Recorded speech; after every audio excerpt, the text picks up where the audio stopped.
Bonjour, bienvenue à le commentaire des Écritures sur le balcon du presbytère en ce vendredi, le 10 juillet. Avant d'aller plus loin sur mon commentaire, j'avais commencé à penser à ce texte d'Évangile il y a une semaine, quand j'étais dans le parc Frontenac. Je vous fais entendre ma première idée avant d'entendre l'Évangile. Écoutons. Moi, ce que je retiens dans cette phrase-là, c'est que ne retenez pas, ne vous inquiétez pas comment vous le direz, ça vous sera donné en temps et lieu. Dans la vie, on a souvent des inquiétudes, mais le Seigneur nous importe, nous accompagne. Son Esprit Saint est avec nous. Dans la belle nature du parc Frontenac, il y a une semaine, vendredi, la semaine dernière, ça me promène de vendredi en vendredi dans les parcs à l'air, hein? Mais j'aurais pas eu l'idée de ce paysage-là avant d'arriver ici aujourd'hui.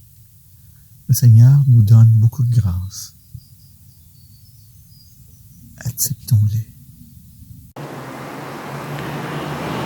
Évangile de Jésus-Christ selon saint Matthieu. En ce temps-là, Jésus dit à ses apôtres, « Voici que moi, je vous envoie comme des brebis au milieu des loups. Soyez donc prudents comme des serpents, candides comme des colombes, méfiez-vous des hommes, ils vous livreront aux tribunaux, ils vous flagelleront dans leurs synagogues, vous serez conduits devant des gouverneurs et des rois à cause de moi. Il y aura là un témoignage pour eux et pour les païens.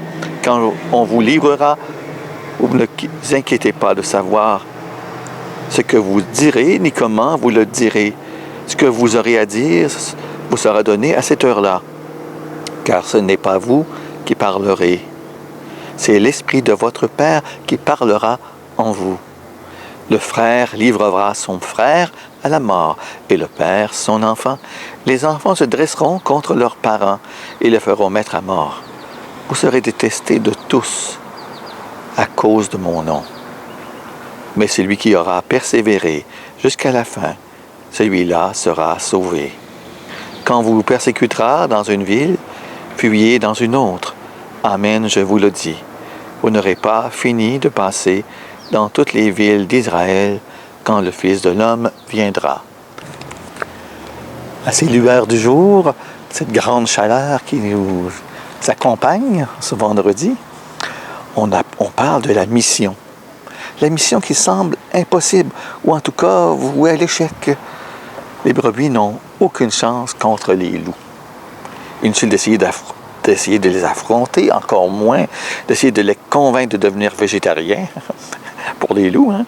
Ne reproduisons pas l'erreur de Ève qui a cru pouvoir discuter avec plus malin qu'elle au paradis terrestre. Veillons plutôt à demeurer adroits comme des serpents, candides comme des colombes. L'adresse des serpents dans le combat consiste à être prêt à tout perdre, sauf la tête, bien sûr, sachant bien que les autres parties de leur corps régénéreront en temps voulu. Telle est l'attitude que le chrétien est invité à adopter dans le monde, à être disposé à tout abandonner, sauf sa foi, source de vie éternelle, dans la certitude que tout ce qui à quoi il a renoncé par amour du Christ lui sera rendu au centuple.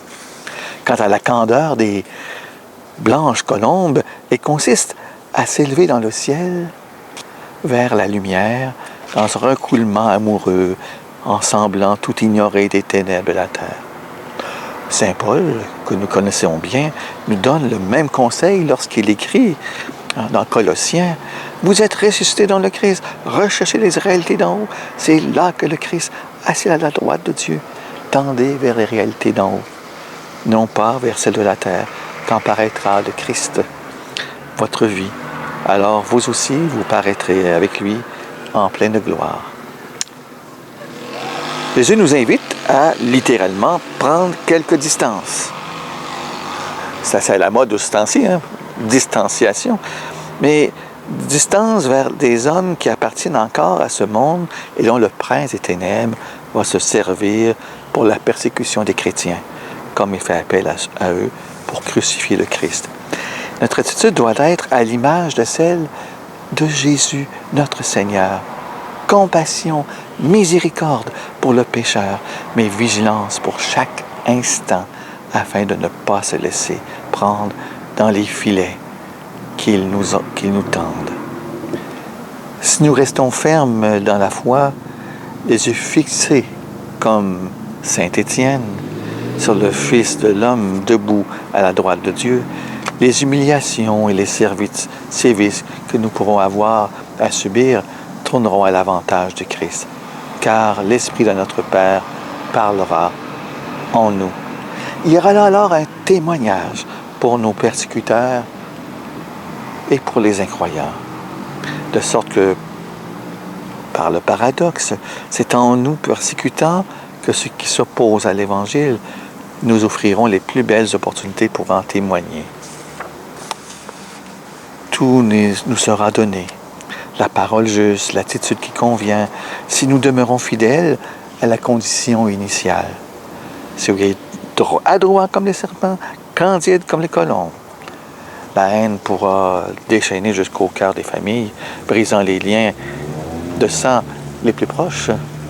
Tout cela témoigne de la violence du combat entre les ténèbres et la lumière. La vraie raison dont les protagonistes ne sont pas conscients de notre appartenance au Christ, c'est « vous serez détestés à cause de mon nom ». Le nom de Jésus déchaîne la fureur du prince de ce monde. Mais celui qui aura persévéré jusqu'au bout, celui-là sera sauvé. Il sera arraché en accordant son pardon au nom de Jésus. Pas plus qu'une brebis affronte les loups, le disciple affronte ses persécuteurs.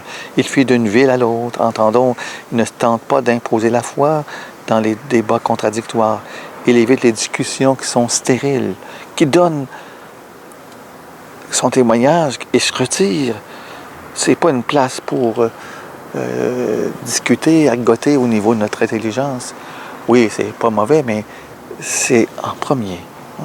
Prenons les paroles de Sainte Bernadette de Soubirous, annonçant aux prêtres le message de la Vierge. « Je ne suis pas chargé de vous le faire croire, mais de vous le dire. » C'est ça le témoignage comme chrétien, chrétienne. Le salut ne vient pas d'un affrontement victorieux du chrétien avec les forces du mal. Car Jésus, ça, il l'a déjà accompli pour nous autres. Nous autres, comme les mots de Bernadette, je les trouve beaux, je ne suis pas chargé de vous le faire croire, mais de vous le dire. On propose l'Évangile. C'est la vie d'un chrétien. Il nous est seulement demandé de semer la parole d'elle-même. C'est cette parole qui va porter le fruit. Ce n'est pas nous autres qui va apporter. On amène le grain. Hein? L'Esprit qui parle en nous et délivre le témoignage évangélique est également celui qui opère la conversion, conduisant au salut. Faisons une prière à l'Esprit Saint pour nous aider dans notre mission de ce beau vendredi et peut-être la fin de semaine qui continue. Viens, Esprit Saint, guide nos pensées, nos paroles, nos actions et jusqu'au mouvement intime de notre cœur afin que nous te soyons parfaitement dociles. Nous ne mettions pas d'obstacle à l'œuvre d'évangélisation que tu veux accomplir à travers nous. Marie, parfaite épouse de l'Esprit Saint, obtiens-nous cette grâce pour la gloire de Dieu et le salut des âmes. Amen. Vous avez entendu ma première pensée que j'avais il y a une semaine dans le parc Frontenac. Ce matin, là, et tôt le matin, je file pour le parc des Grands Jardins. Je vais dans une autre direction. Je vous souhaite à vous aussi une belle journée.